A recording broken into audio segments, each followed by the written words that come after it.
আজকে আমরা আমাদের পরিচয় ভুলে গেছি, যার কারণে আমাদেরকে গালি দিলে কিছু হয় না, আমাদেরকে উপদেশ দিলে আমরা অ্যাকসেপ্ট করি না, আমাদেরকে ধমক দিলেও আমরা বুঝি না, আমাদেরকে পিটাইলেও আমরা বুঝি না, অপমান করলেও আমাদের বোধ ফেরে না। এমন কি আমাদেরকে যদি আঘাত করে, আমাদেরকে যদি অস্ত্র ঠেকিয়ে কেউ গুলি করে, তবু আমাদের বিবেক জাগ্রত হয় না। আমাদের অস্তিত্ব নিয়ে মানুষ কাড়াকাড়ি করে, তাও আমাদের এদিক সেদিক কোথাও আমাদের টালমাটাল অবস্থা হয় না। আমরা আমাদের পরিচয় ভুলে গেছি। প্রথমে শুনুন বা চলুন আমরা জানি যে আমাদের পরিচয় কি। আসলে এই পৃথিবী সৃষ্টি করার আগে আমাদের কোনো অস্তিত্বই ছিল না। আমরা যে মানুষ বা ইনসান হিসাবে পৃথিবীতে আমরা প্রেরিত হব, এটা আমাদের কোনো ধারণাই ছিল না। আল্লাহ পাক রব্বুল আলামিন ছিলেন, তিনি একাই ছিলেন। তিনি পৃথিবীতে মানুষ সৃষ্টির জন্য ইচ্ছা পোষণ করলেন। আর আল্লাহ পাক রব্বুল আলামিন চাইলেন যে পৃথিবীতে মানুষ সৃষ্টি করব। তো আল্লাহ পাক রব্বুল আলামিন মানুষের সর্বপ্রথম রূহ সৃষ্টি করলেন। আমাদের একটা দেহ আছে, একটা আত্মা আছে, এই দুটো মিলেই হচ্ছে আমরা মানুষ। আমাদের সব রূহগুলো আল্লাহ পাক রব্বুল আলামিন একত্রিত করে রেখে দিলেন। দেওয়ার পর আদম আলাইহিস সালামকে আল্লাহ পাক রব্বুল আলামিন মাটি দিয়ে বানাইলেন। বানানোর পর আল্লাহ তাআলা আদম আলাইহিস সালামকে রেখে দিয়েছেন। এবার সব রূহগুলোকে একত্রিত করে আল্লাহ তাআলা জিজ্ঞাসা করছেন, আলাস্তু বিরব্বিকুম, হে আমার মাখলুক, সব মানুষের রূহ, আমি তোমাদেরকে জিজ্ঞাসা করছি, বলো দেখি তোমাদের রব কে? কি জিজ্ঞাসা করেছেন? রব কে? কি জিজ্ঞাসা করেছেন? রব কে? আল্লাহ বলেন নাই। তোমাদের আল্লাহ কে, তোমাদের সৃষ্টিকর্তাকে, এ কথা কিন্তু আল্লাহ পাক রব্বুল আলামিন জিজ্ঞাসা করেন নাই। আল্লাহ তাআলা জিজ্ঞাসা করেছেন, আলাস্তু বিরব্বিকুম, আমি কি তোমাদের রব নই?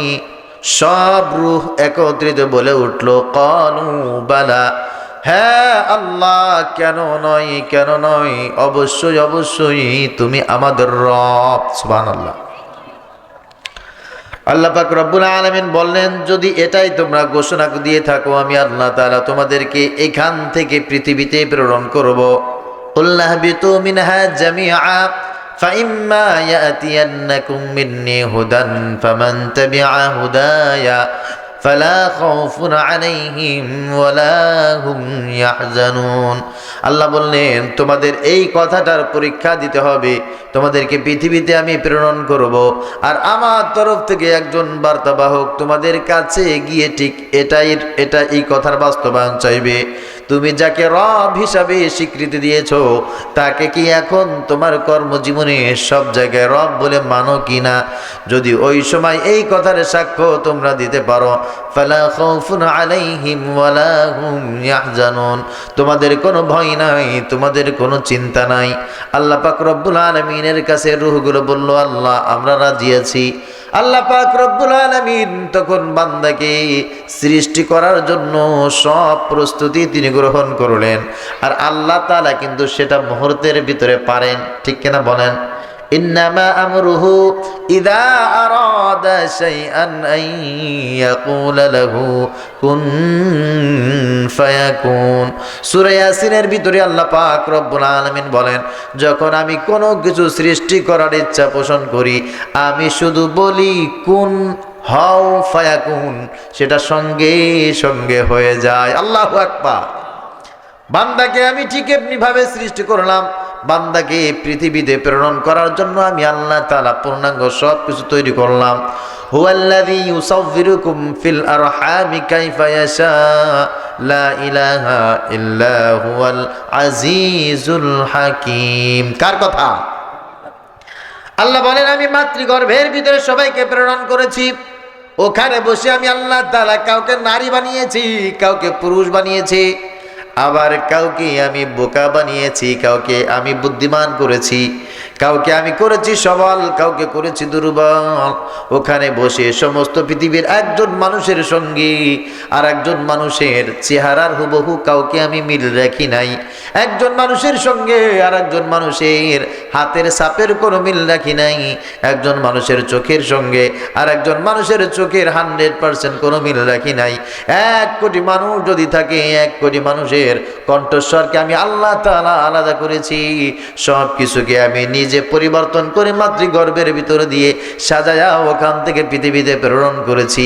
এবার দুনিয়ার মানুষকে বললাম, শোনো, দুনিয়ায় যেহেতু তোমরা চলে এসেছো, এবার শোনো, এই দুনিয়ায় প্রেরণ করেছি আমি, তোমাকে বানিয়েছি আমি, দুনিয়া সাজিয়েছি আমি আল্লাহ পাক রব্বুল আলামিন, আমি নিজেই।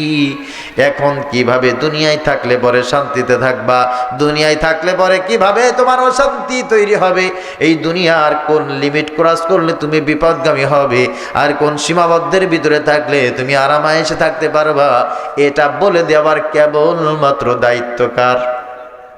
আল্লাহর। কার বলেন? আল্লাহ বলছেন, وعلى الله قصد السبيل ومنها جائر ولو شاء لهداكم أجمعين। হেরে বান্দা, যেহেতু তোমাকে সৃষ্টি করলাম আমি, সব কিছু তোমার জন্য সাজিয়েছি আমি, আর এই দুনিয়ায় কিভাবে তুমি সুখে শান্তিতে থাকতে পারবা এটা বলে দেওয়ার দায়িত্ব কেবলমাত্র আমার। এই জন্য আমি আল্লাহ তাআলা তোমাকে একটা গাইডলাইন দিয়ে দিলাম। গাইডলাইন পড়ানোর জন্য, বোঝাবার জন্য একজন মানুষও দিয়ে দিলাম। ওই মানুষটা তোমাদেরকে সব কিছু অক্ষর টু অক্ষর পড়ায়া দেবে। আমি আল্লাহ তাআলা তরফ থেকে একটা গাইডলাইন দিয়ে দিলাম। তবে হ্যাঁ, ইচ্ছা করলে সবাইকে আমি হিদায়াত দিতে পারতাম, সবাইকে আমি পাইকারি দরে হিদায়াত দেব না। আল্লাহু ইয়াজতাবি ইলাইহি মান ইয়াশা ওয়া ইয়াহদি ইলাইহি মান ইউনিব।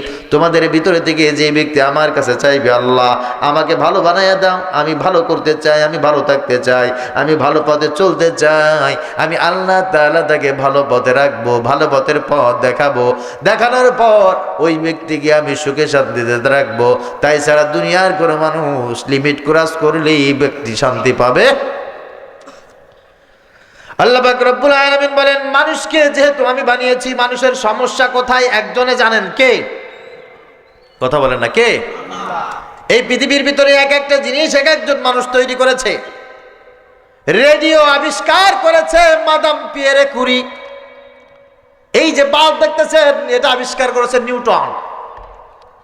এখন এই যে মাইকে কথা বলছি, মাইকে একজন আবিষ্কার করেছে। মোবাইল, এটাও একজন আবিষ্কার করেছে। যে যেই জিনিস আবিষ্কার করে ওই জিনিসের সমস্যা কোথায়, ওই ব্যক্তি ছাড়া আর কেউ কিন্তু প্রথমে বোঝে না, ঠিক কিনা? এই বাতিটা এখন নষ্ট হয়ে গেলে কিভাবে বাতিটা ঠিক করতে হবে, এটা একজন পৃথিবীর সবচাইতে ভালো জানতেন, তার নাম নিউটন। কারণ বাতিটা তিনি আবিষ্কার করেছেন। রেডিও ক্যাসেট নষ্ট হয়ে গেলে কি আবিষ্কার করে, কিভাবে সেটাকে রিপেয়ার করতে হবে, সুন্দর করে রাখতে হবে, ওটা একজন বুঝতেন, তার নাম মাদাম পিয়েরে কুরি। যে রেডিও আবিষ্কার করে, তার কাছে যদি এই লাইট নষ্ট হয়ে গেলে বলা হয় তুমি লাইটটা ঠিক করে দাও, আপনারা উত্তর দেন তো, বলেন দেখি সে কোনোদিন লাইটটা ঠিক করতে পারবে নাকি? এই মাইকটা যিনি আবিষ্কার করেছেন, তৈরি করেছেন সর্বপ্রথম, উনি একমাত্র একটা ক্যাটালগ দিয়েছেন। মাইক বিক্রি করার সময় একটা ক্যাটালগ দেন সাথে। কথা বলেন, আপনি একটা টাচফোন কিনলেন, টাচফোন 20,000, 30,000, 50,000 টাকা দিয়ে, সে এর সাথে একটা ক্যাটালগ দেয়। ক্যাটালগটা কেন? ক্যাটালগটা দেয় হচ্ছে এই কারণে, আপনি আমার কাছ থেকে মোবাইলটা কিনেছেন, আপনি জানেন না যে মোবাইলটার কোথায় কি অবস্থায় কি আছে। আপনি এটাকে এইভাবে চালাবেন, নষ্ট হয়ে গেলে এইভাবে ঠিক করবেন, বা অমুকের কাছে যাবেন, এখানে হটলাইন নাম্বার আছে, সব কিছু ওখানে দেওয়া আছে। মোবাইলের মালিক আমি, কিন্তু এটা নষ্ট হয়ে গেলে এটাকে ঠিক করার কোনো ক্যাপাসিটি আমার নাই। তাহলে মোবাইল নষ্ট হয়ে গেলে মোবাইল যিনি তৈরি করেছেন তার কাছে যাবেন, মাইক নষ্ট হয়ে গেলে মাইক যিনি তৈরি করেছেন তার কাছে যাবেন, বাতি নষ্ট হয়ে গেলে বাতি যিনি তৈরি করেছেন তার কাছে যাবেন। আর দুনিয়ার প্রত্যেকটি জিনিসের বিষয়ে যে পারদর্শী, যে যেটা তৈরি করেছে তার কাছে যাবেন তো আপনার সমস্যা সব কিছু সমাধান হয়ে যাবে। আচ্ছা বলেন দেখি, আপনাদের গ্রামে যারা পানের বলদে কাজ করে, ক্ষেতের ভিতরে কাজ করে, ওই লোকটার কাছে গিয়ে যদি আমি আমার মোটরসাইকেল নিয়ে যাই, আমি আমার প্রাইভেট কার নিয়ে যাই, নিয়ে যাওয়ার পরে যদি বলি ভাই আমার গাড়িতে স্টার্ট হয় না কেন, দেখেন ওই লোকটাকে জীবনে কোনোদিন কিয়ামত পর্যন্ত ঘষতে ঘষতে আমার গাড়িতে স্টার্ট উঠাইতে পারবে নাকি? পারবে? কারণ ও তো এই বিষয়ে পারদর্শী না, ও তো এটা আবিষ্কার করে নাই। ও পারবে হচ্ছে যেটা ও আবিষ্কার করেছে, ও যেটার উপরে পারদর্শী। আমরা স্বীকার করছি, হে দুনিয়ার মেধাবী মানুষ, বুদ্ধিমান মানুষ, শিক্ষিত মানুষ, ভদ্র সমাজের মানুষ, আমি তোমাদের হাতে ধরে পায়ে ধরে সুন্দর একটা রিকোয়েস্ট করি, এই মাথা কিন্তু তোমার না, এই মাথা তুমি বানাও নাই, এই হাত তুমি বানাও নাই, এই পা তুমি বানাও নাই, এই অঙ্গ প্রত্যঙ্গ বডি, এই দিমাগ কিন্তু তোমার বানানো না, ঠিক কিনা? তোমার বানানো না, তোমার আব্বারও বানানো না, তোমার উস্তাদও বানাই নাই, দুনিয়ার কোন বিজ্ঞানী বানাই নাই, তোমার দলের লিডারও কিন্তু বানাই নাই। এটা বানিয়েছেন একজন, তার নাম কি বলেন? আরো জোরে বলতে হবে, কে? আল্লাহ পাক রব্বুল আলামিন সব কিছু বানিয়েছেন। এই জন্য আমাদের সব সমস্যার সমাধান একজনই দিতে পারেন, তিনি কে? আল্লাহ। আমার এই কথা কি বুঝতে পারছেন? যেহেতু আমাদেরকে তিনি সৃষ্টি করেছেন, আমাদের সব সমস্যার সমাধান একমাত্র আল্লাহই দিতে পারবেন। এখন আল্লাহ তো আর আমাদের সাথে কথা বলেন না, বলেন নাকি? আল্লাহ কথা বলেন না।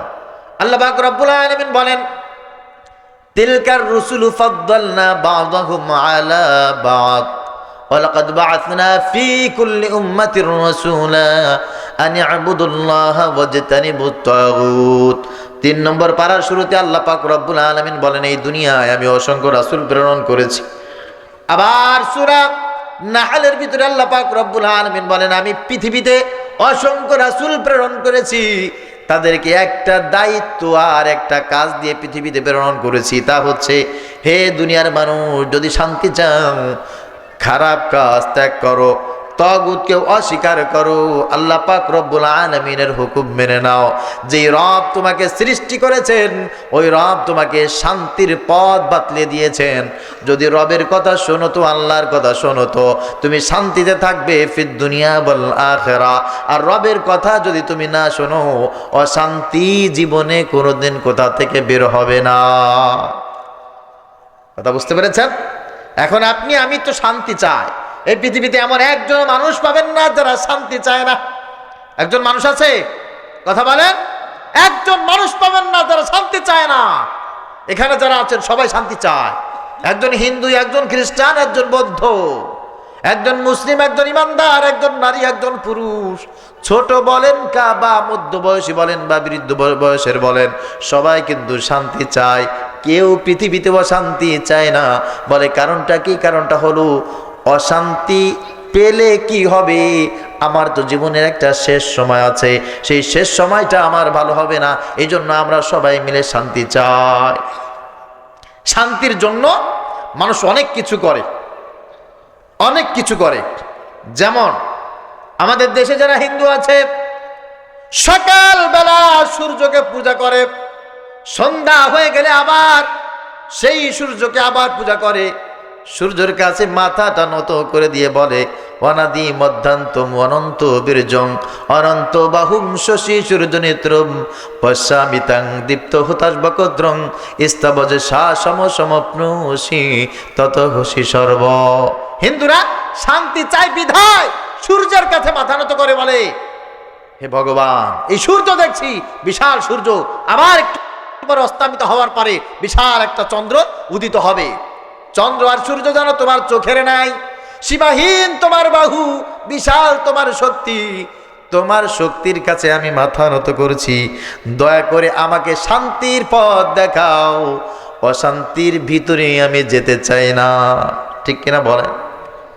যারা প্যাগোডায় যায়, শিখ ধর্মের যারা আছে, যারা প্যাগোডায় চলে যায়, তারাও কিন্তু ওখানে বুধবারের দিন মাথাটা নিচু করে দিয়া শান্তির জন্য তারা বারবার বলতে থাকে, পিতা হসি লোকাস্য চরাচরস্য তমস্য পূজ্যস্য গুরুর গরিয়ান ন তৎসম হস্তব্যাধি কুতাহন্যে লোকাত্রয় হস্য প্রতিমা প্রভাব। তারাও কিন্তু একটাই চাই জিনিস, তা হচ্ছে শান্তি। শান্তির জন্য মাটির উপরে মাথাটা আশ্রাইতে থাকে আর বলতে থাকে তোমার চাইতে আর কেউ নাই, তুমি আমার সব চাইতে বড় পিতা, আমার পিতার পিতা, আমার পিতা, সবার পিতা, তুমি একমাত্র শান্তির মালিক, তুমি আমাদেরকে শান্তি দাও। সবাই কিন্তু শান্তি চায়, আমরাও তো শান্তি চাই নাকি? আমরা শান্তি চাই না? আমরা শান্তি চাই। হিন্দুদের একটা বেদ আছে না, অনকাহি পঞ্চম পরিচ্ছেদ চতুর্থ খণ্ড, যিনি শ্রীমদ্ ভগবতী এই বেদ লিখেছেন, তিনি শান্তির জন্য জীবনের শেষ পর্যন্ত লড়াই করেছেন, লিখেছেন, সবাইকে শান্তির বার্তা দিয়েছেন। একেবারে জীবনের শেষ পর্যায়ে এসে বলছে, হে আমার উত্তরসূরিরা, হে আমার অহিংসুক ভাইরা, যদি শান্তি চাও আমি তোমাদেরকে শান্তির বার্তা শিখিয়ে দিলাম। লা ইলাহা হরতে পাপম ইল্লা ইলহা পরমপাদম জন্ম বৈকুণ্ঠ পরাপিন্তিত জপিরাম মুহাম্মাদাম। আমি তোমাদেরকে শান্তির কথা বলছি। লা ইলাহা হরতে পাপম, জবান দিয়ে যদি একবার লা ইলাহা ইল্লাল্লাহ বলো, জীবনের সব গুনাহগুলো তোমার মাফ। সুবহানাল্লাহ। ইল্লা ইলাহা পরমপাদম, যদি পরের শব্দটা ইল্লাল্লাহ বুকের ভিতরে ধারণা করতে পারো, তোমার সম্মান তোমার রব অনেক উপরে উঠা দিবেন। সুবহানাল্লাহ বলবেন না? জন্ম বৈকুণ্ঠ পরাপিন্তি, যদি চিরতরে স্বর্গ বসবাস করতে চাও, জপি নাম মুহাম্মাদাম, মুহাম্মাদুর রাসূলুল্লাহ নাম বেশি বেশি বেশি জপতে শুরু করো। আল্লাহ।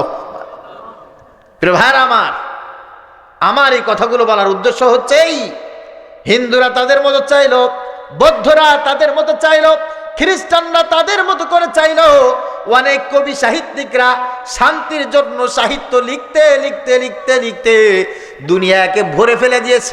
তারপরেও কি কোনো ধর্ম 100% আজ পর্যন্ত শান্তির দেখা পেয়েছে নাকি বলেন?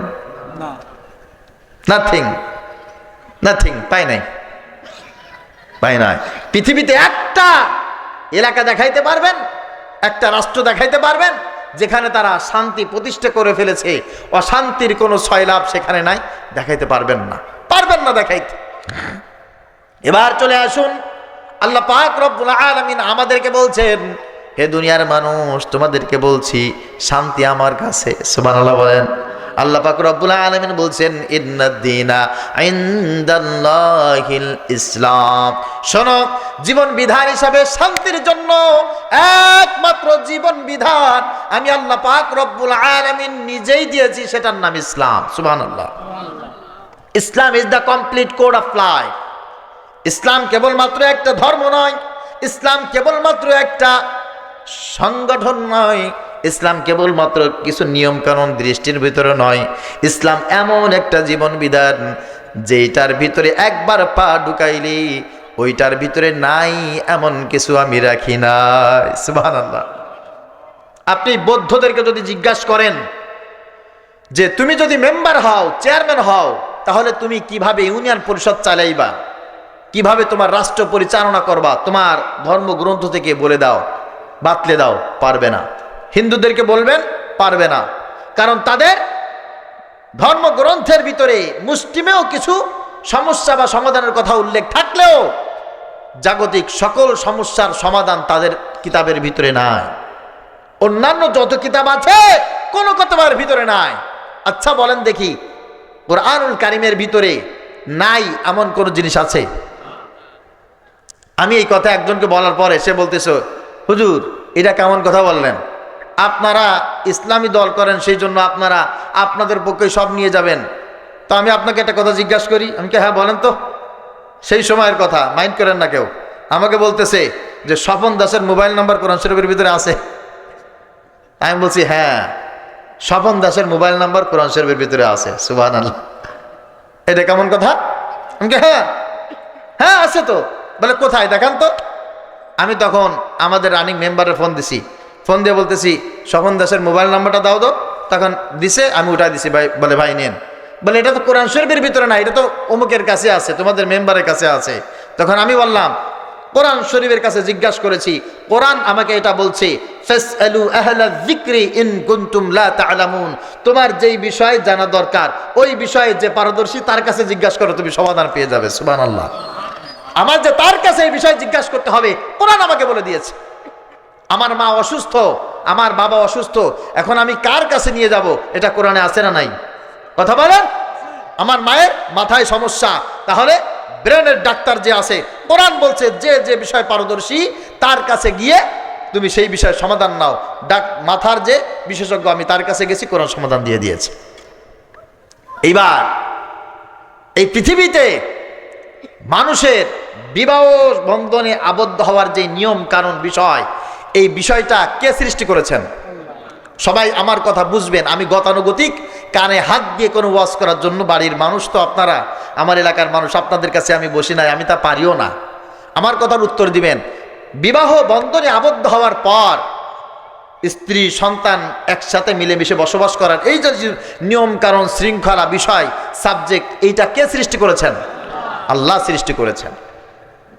তো আমাদের বিবাহ বন্ধন তো আল্লাহ যেভাবে বলেছেন সেভাবেই হয় নাকি? আচ্ছা, তো বিবাহ বন্ধনে কিছুদিন থাকার পর বনিবনা হলো না, তালাক দেয় কি দেয় না? এই তালাক দেওয়ার সিস্টেমটাও কে বলে দিয়েছেন? কোরআনুল কারীমের যেই সূরায় বিবাহের কথা আছে সেই সূরায় আবার তালাকের কথাও আছে। কোরআনুল কারীমের ভিতরে ব্যবসার কথা আছে, কোরআনুল কারীমের ভিতরে চাকরির কথা আছে, কোরআনুল কারীমের ভিতরে বয়ান করার কথা আছে, কোরআনুল কারীমে হাঁটার কথা আছে, কোরআনুল কারীমে কথা বলার কথা আছে। কোরআনুল কারীমে নাই এমন কোনো জিনিস নাই। আল্লাহ পাক রব্বুল আলামিন বলেন, মা ফাররাতনা ফিল কিতাবি মিন শাই, এই কোরআনের ভিতরে এমন কোনো বিষয় নাই যা আমি আল্লাহ পাক রব্বুল আলামিন তোমাদের জন্য বর্ণনা করি নাই। সুবহানাল্লাহ। সমস্যা একটা আছে, সমস্যাটা কি? আল্লাহ পাক রব্বুল আলামিন বলেন, উদখুলু ফিস সিলমি কাফা, মুসলমান যদি হতে চাও, ইমানদার যদি হতে চাও, শান্তি যদি পেতে চাও, পরিপূর্ণ ইসলামের ভিতরে চলে আসতে হবে। তোমার ব্যবসাটা তোমার মতো করে করবে, আর মসজিদে নামাজটা আল্লাহ যেভাবে বলেছেন সেভাবে করবে। কোশ্চেন কালেও তুমি পরিপূর্ণ শান্তির ভিতরে আসতে পারবা না, অশান্তি তোমাকে দাও দাও করে জ্বালিয়ে পুড়িয়ে ভস্ম করে দিবে। চাকরি আল্লাহর মতো করলে, ব্যবসা আল্লাহর মতো করতে হবে, লেনদেনটা আল্লাহ তাআলা যেভাবে বলেছেন সেভাবে করতে হবে। যদি সব জায়গায় তুমি শান্তি চাও, আল্লাহ পাক রব্বুল আলামিন যেভাবে বিবাহ করার কথা বলেছেন ওইভাবে বিবাহ করবে, কারোর সাথে সালাম বিনিময় করবে আল্লাহ যেভাবে বলেছেন ঠিক সেইভাবে। এছাড়া তুমি তোমার মতো করে যদি করো, জীবনে কোনোদিন কোনো জায়গায় শান্তি পাবে না, অশান্তির আগুন দাও দাও করে জ্বলতে থাকবে। আফাতুমিনুনা বিবা'দিল কিতাবি ওয়া তাকফুরুনা বিবা'দ, আল্লাহ পাক রব্বুল আলামিন বলে, বান্দা আমি তোমার জন্য দিলাম সব ধরনের সিলেবাস, অথচ তোমার কাছে যেটা ভালো লাগে সেটা তুমি আমার কথা মানবা, আর যেটা ভালো লাগবে না ওইটা তোমার মতো করে তুমি মানবা। এইটা জীবনে কোনো দিন আমি আল্লাহ পাক রব্বুল আলামিন কবুল করব না। এই পথে চলে, এই নিয়মে চলে জীবনে কোনো দিন তুমি শান্তি পাবা না। ওমাই ইয়াবতাগি গায়রাল ইসলামি দীনান ফালান ইউকবালা মিন, আল্লাহ পাক রব্বুল আলামিন বলেন, আমার কাছে যে জিনিসটা গ্রহণযোগ্য ওইটাই কবুলযোগ্য, আর ওইটার ফলাফল হচ্ছে শান্তি। আর ইসলামিক নীতি আদর্শ কালচার ছাড়া আমি আল্লাহ তাআলার কাছে গ্রহণযোগ্য কোনো কিছু নাই। সুবহানাল্লাহ। কোনো কিছু নাই, কোনো কিছু নাই। এই জন্য যারা শান্তি চান, আপনার স্ত্রী, আপনার সন্তান, আপনার পরিবার, আপনার এলাকা, আপনার মসজিদ, আপনার মাদ্রাসা, আপনার স্কুল, আপনার কলেজ, আপনার বিশ্ববিদ্যালয়, সব জায়গায় শান্তি থাকবে যদি আপনি চান। সবগুলোর ভিতরে ইসলাম প্রবেশ করাতে হবে, ইসলাম যেভাবে বলেছে সেইভাবে নিজে চলতে হবে, ওইগুলোকে পরিচালনা করতে হবে যদি আপনি শান্তি চান। এর বাহিরে চলবেন, আপনি শান্তি পাবেন না। কথা স্পষ্ট, একেবারে সংক্ষিপ্ত স্পষ্ট কথা, এর বাহিরে চলে আপনি কোনোদিন শান্তি পাবেন না। সেটা কেমন? নবীজি সাল্লাল্লাহু আলাইহি ওয়াসাল্লাম তিনি আসার পরে মক্কার মানুষকে, মদিনার মানুষকে, পৃথিবীর মানুষকে এমন কোনো জিনিস দেননি যেই জিনিসটা ব্যবহার করে, যেই জিনিসটার সান্নিধ্য লাভ করে মানুষ রাতারাতি সুখ শান্তির মালিক হয়ে গেছে, এমন কিছু হয়নি। রাসূল সাল্লাল্লাহু আলাইহি ওয়াসাল্লাম শুধু তাদের কাছে বলেছেন, দেখো খাবার আগেও খেতে এখনো খাও, কিন্তু আগে এইভাবে খেতে এখন এইভাবে খাও। কথা ঠিক কিনা? আগে এই খাবারগুলো খাইতে না, এখন এই খাবারগুলো খাও। একজন সাহাবী নতুন ইসলাম কবুল করেছেন, উনি আগে যেই ধর্মের ভিতরে ছিল ওই ধর্মের ভিতরে গরুর গোশত বা উটের গোশত খাওয়া ভালো ছিল না। আমাদের ধর্মের ভিতরে অনেক কিছুর গোশত খাওয়া হারাম, ঠিক কিনা? শুকরের গোশত আমরা খাই না, কুকুরের গোশত আমরা খাই না। এখন যদি কেউ শুকর বা কুকুরের গোশত রান্না করে আপনার সামনে আমার সামনে দেয়, খাইতে পারবেন নাকি? ঘৃণা লাগবে না? আব্দুল্লাহ বিন সালাম রাদিয়াল্লাহু তাআলা আনহু আগে যেই ধর্ম ছিল ওই ধর্মের ভিতরে উটের গোশত খাওয়া বৈধ ছিল না। ইসলাম কবুল করার পর আব্দুল্লাহ বিন সালাম রাদিয়াল্লাহু তাআলা আনহুর সামনে উটের গোশত সুন্দর করে রান্না করে পেশ করা হয়েছে। আব্দুল্লাহ বিন সালাম রাদিয়াল্লাহু তাআলা আনহু বলছেন, ভাই এটা আমি খাবো না। বলছে, কেন খাবা না কেন? বলে, দেখো আমি আগে যে ধর্মে ছিলাম ওই ধর্মের ভিতরে উটের গোশত খাওয়া নিষেধ ছিল। এখন আমি তো আসলে ইসলাম কবুল করেছি, এখন উটের গোশতটা খাইতে আমার জন্য ঘেন্না লাগে। শব্দটা কি শব্দ ব্যবহার করেছে? ঘৃণা, ঘৃণা লাগে। আল্লাহ পাক রব্বুল আলামিন সঙ্গে সঙ্গে জিবরাইল আলাইহিস সালামকে পাঠালেন আর আয়াত তেলাওয়াত করে দিতে বললেন, ইয়া আইয়ুহাল্লাযীনা আমানুদখুলু ফিস সিলমি কাফা ওয়া লা তাত্তাবিউ খুতুওয়াতিশ শাইতান ইন্নাহু লাকুম আদুউম মুবিন। হে ঈমানদারেরা, ইসলামের ভিতরে পরিপূর্ণ দাখিল হয়ে যাও। হে রাসূল, আপনি আপনার আব্দুল্লাহ ইবনে সালামকে বলেন, ইসলাম কবুল করেছো, এখন উটের গোশত খেয়ে প্রমাণ করা লাগবে ইসলাম তোমার কাছে শ্রেষ্ঠ। আল্লাহ তাআলা যে নিয়ম কানুন বিধান দিয়েছেন এই নিয়ম কানুন তোমার কাছে শ্রেষ্ঠ, এর চাইতে ভালো আর কোনো জিনিস হতে পারে না। উটের গোশত খাওয়া লাগবে, খেয়ে সেটা প্রমাণ করা লাগবে। সুবহানাল্লাহ, এটা খেয়ে প্রমাণ করে দেখাও। আব্দুল্লাহ বিন সালাম খাইলেন, খাওয়ার পরে দেখে মাশাআল্লাহ সব দিক দিয়ে উপকার। সুবহানাল্লাহ, সব দিক দিয়ে উপকার। খেয়েছে, উটের গোশত খান নাই এরকম কেউ আছেন এখানে? হ্যাঁ, দেখি খান নাই কে কে দেখি। মাশাআল্লাহ, কিছু লোক খাওয়া লোক আছে। আল্লাহ তাআলা একাধিকবার তার ঘরে জিয়ারতের জন্য নিয়েছেন। এবছর এই 2025 সালে হজের মৌসুমে এক ভাই তায়েফে থাকে, আমাদেরকে দাওয়াত দিয়েছে, হুজুর আমি আপনাদের হাজিদের জন্য একটা উট জবাই করেছি, এই একটা উট ধরে রান্না করে আমি আপনাদের হাজিদেরকে খাওয়াবো। তো আমাদের কাফেলায় তো হবে না, 2-3 কাফেলা মিলে আমরা সবাইকে দাওয়াত দিলাম যে আমাদের এক ভাই আছে, মোহাব্বতের ভাই, উনি আমাদের ওয়াজ কালাম শোনে আর কি, অনলাইনে ইউটিউবে শোনে, দেখেছে, খুব পছন্দ করে। তো ভাই দাওয়াত দিল। তো এক মুরব্বী চাচা বাড়ি, বলবো না, চাচা বলতেছে যে উটের গোশত তাই নাকি? বলে হ্যাঁ, আমি কিন্তু একেবারে তাজা উট জবাই করে নিয়ে আস। উনি খাইতে খাইতে খাইতে খাইতে আর কিছু খায় না, শুধু গোশতই খাচ্ছে, খাইতে খাইতে এই পর্যন্ত খাইছে। এই পর্যন্ত খায় না, এই পর্যন্ত খাচ্ছে। এখন আমরা খাইছি জোহরের নামাজের পর, আসরের নামাজের সময় বলি চাচা নামাজ পড়তে যাবেন না? বলে আমার ভাব ভালো না, ভাব ভালো না। তার কি করবেন? আমি নামাজ এখানেই, ঠিক আছে চেষ্টা করেন আর কি। মাগরিব নামাজের সময় আমার ভাব আরো বেশি ভালো না। ঈশার নামাজের সময় বলে বাবা আমি নড়তে পারতেছি না। 3 দিন পর্যন্ত চাচা একদিন উটের গোশত জন্মের খাওয়া খায়া উঠে দাঁড়াইতে পারে না। আমাদের বাঙালিদের শরীর আর সৌদি আরব মানুষের শরীর এক নাকি?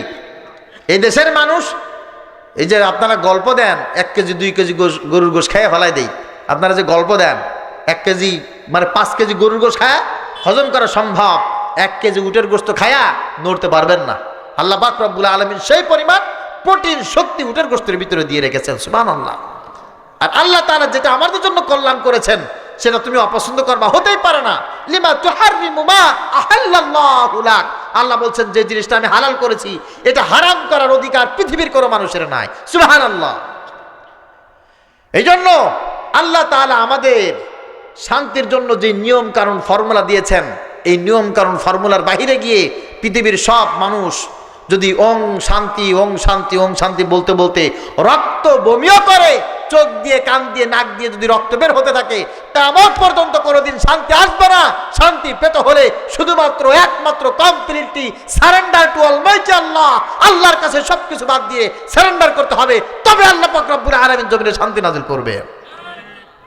আপনারা যারা শান্তি শান্তি চান, আপনার বাবার ইতিহাস দেখুন, আপনার দাদার ইতিহাস দেখুন, পর্দাদার ইতিহাস দেখুন, আপনার 14 পুরুষের ইতিহাস তালাশ করুন, তারা ঠিক একই শব্দ বলেছে, শান্তি শান্তি শান্তি, একই শব্দ বলে সব কবরবাসী হয়ে গেছে। কেউ শান্তির ছা পায় নাই, দুঃখ ছাড়া জীবনে আর কোনো কিছু তারা চোখেই দেখে না। আমি আমাদের এই বিশ্বব্যাপী যারা শান্তি প্রতিষ্ঠা করার জন্য আন্দোলন করেছে, সংগ্রাম করেছে, আমি তাদের দুই একটা উদাহরণ আপনাদের সামনে পেশ করছি। George Washington, George W Bush, Michael Hart, Michael Collins, Neil Armstrong, Karl Marx, Mao Tsetung, Lenin, এই সমস্ত বিশ্ব বরেণ্য মাথাওয়ালা যারা এক একটা কনস্টিটিউশন যারা বিশ্ববাসীকে হাদিয়া দিয়েছে, গণতন্ত্রের মতো বিশাল বড় একটা ইতিহাস যারা নিজ হাতে লিখে জাতির সামনে পেশ করেছে, আর তাদের চিন্তা ফিকির একটাই, হে পৃথিবীর মানুষ, যদি শান্তি চাও গণতন্ত্র প্রতিষ্ঠা করো। হে একজন বলেছে, হে মানুষ যদি শান্তি চাও ধর্ম নিরপেক্ষতা মতবাদ এটার ভিতরে চলে আসো। আরেকজন বলেছে না, ধর্ম নিরপেক্ষতা মতবাদের ভিতরে শান্তি নাই। আরেকজন বলতেছে সমাজতন্ত্রের ভিতরে চলে আসো, এটার ভিতরে শান্তি। আরেকজন বলতেছে কিসের সমাজতন্ত্র, কিসের ধর্ম নিরপেক্ষতা মতবাদ, চলে আসো জাতীয়তাবাদের ভিতরে, এটার ভিতরে শান্তি। একজন জাতীয়তাবাদ খাড়া করে দিয়েছে, আরেকজন বলতেছে দেখ তুই তোর কিসের জাতীয়তাবাদ, চলে আসো শ্রম নীতির ভিতরে, এইটার ভিতরেই শান্তি, কাজ করব, খাবো আর শান্তিতে থাকবো। এভাবে করে শান্তির পথে ডাকতে ডাকতে ডাকতে ডাকতে সমস্ত বিশ্বব্যাপী শান্তির আওয়াজ উঠেছে। যারা যেই আওয়াজ দিয়েছে, যেই স্লোগান তুলেছে, তারা সেই স্লোগানকে দাফন দিয়ে নিজেও সব মাটির তলে দাফন হয়ে গেছে। আচ্ছা বলেন দেখি, আসলে কি কেউ এই পথে শান্তি পেয়েছে? যদি শান্তি পেত, জাতীয়তাবাদ যারা তৈরি করেছে তারা কেন আজকে জাতীয়তাবাদকে পছন্দ করে না? ধর্ম নিরপেক্ষতা মতবাদ যারা আবিষ্কার করেছে তারা কেন আজকে ধর্ম নিরপেক্ষতার মতবাদকে পছন্দ করে না? সমাজতন্ত্র যারা তৈরি করেছে পৃথিবীর মানুষকে শান্তির পথ দেখানোর জন্য, তারা কেন অসামাজিক কার্যকলাপে লিপ্ত? তারা কেন ওইটা থেকে বের হয়ে আসছে? সমস্ত বিশ্বব্যাপী সব কিছু বাদ দিয়ে বলছে যার যেটা ভালো লাগে সে সেটাই মানো, সেটাই মানো। কোন দেশে আজকে সমাজতন্ত্রবাদ, কোন দেশে নাস্তিকতাবাদ, আবার কোন দেশে জাতীয়তাবাদ, কোন দেশে ধর্ম নিরপেক্ষতা মতবাদ। সবাইকে আলাদা আলাদা করে শান্তির জন্য ফর্মুলা দিয়ে ওই আমেরিকায় একটা বৈঠকখানা তৈরি হয়েছে, সেটার নাম কি? জাতিসংঘ। কাজ কি? কাজ হচ্ছে তোমরা যে যে সিলেবাস মানো কোনো সমস্যা নাই, কিন্তু আমি তোমাদের এমন এক মোড়ল, এমন এক মাতবার, তোমাদের কোনো সমস্যা হলে আমাদের কাছে বলবে, আমরা সেটার বিচার করব, সেটার বিচার করব। জাতিসংঘ পৃথিবীর সব মানুষের বিচার করে শান্তি প্রতিষ্ঠা করার জন্য ওখানে মোড়লগিরি করে, ওখানে বসে বসে থাকে। আচ্ছা বলেন দেখি, জাতিসংঘ কি আজ পর্যন্ত বিশ্বের কোনো একটা অশান্তি দূর করে শান্তি প্রতিষ্ঠার কাজে ভূমিকা পালন করে সফল হয়েছে? বিশ্বের যেখানে জুলুম হয়েছে, নির্যাতন হয়েছে, যেখানে খুন ধর্ষণ হয়েছে, অবাধে মানুষ হত্যা চলেছে, জাতিসংঘ একটা বিবৃতি দিয়ে থামিয়ে দিতে পারতো, আজ পর্যন্ত একটা বিবৃতি দেয় নাই। আমরা রিসেন্টলি দেখেছি প্যালেস্টাইনে, আমরা রিসেন্টলি দেখেছি আফগানিস্তানে, লিবিয়ায়, আমরা দেখেছি পাকিস্তানে, যে সমস্ত জায়গায় অবাধে হামলা করেছে, এই হামলার একটা পাল্টা জবাব জাতিসংঘ দেয় নাই।